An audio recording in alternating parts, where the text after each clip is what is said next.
Hi, hello! Hi! Po pala ay pupunta kami ng kabanatuan para magpalamig.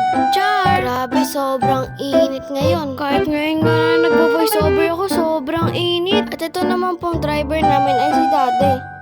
Malamang, sino pa ba magdadrive? At ayan, grabe na nga po pala yung init niyan. Sobrang init, sumisikat na yung araw. Ilan ba di sumikat yan? Mas 4 na nga po pala yan ha. Sobrang init pa po. Patugtog pa more.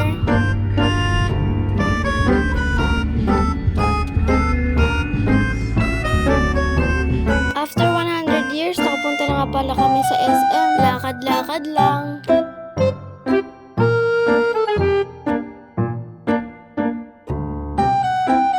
At ayan, tatawid na nga po pala kami.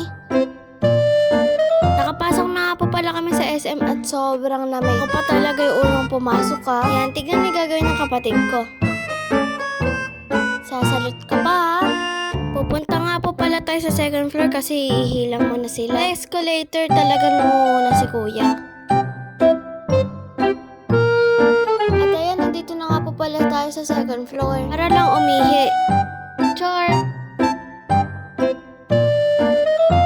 Akala nila umihi ako, pero nasa labas na pala ako, naghihintay ako sa kanila. Ayan, gugulatin sana nila ako, pero...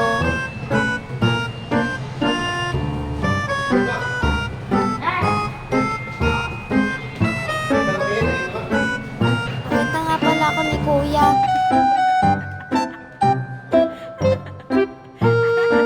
Pagkatapos nga po pala nun ay diretso na nga po pala kami dito sa pinagbilang ko po ng Instax. Bibili nga lang pala kami ng film para may pang picture.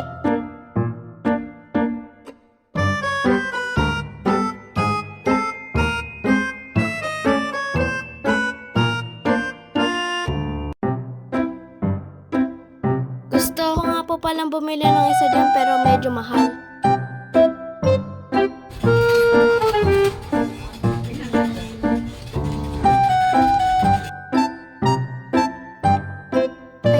Pupul ko po sana pero pinush ko. Kakain na nga po pala kami dito sa Classic Savory dahil gutom na kami. At dito na nga po pala magtatapos kasi loobat na si mami nito. Nag-German speaking nga po pala kami dyan. At ayan, thank you sa pagpapanood ng mini vlog namin. Bye guys!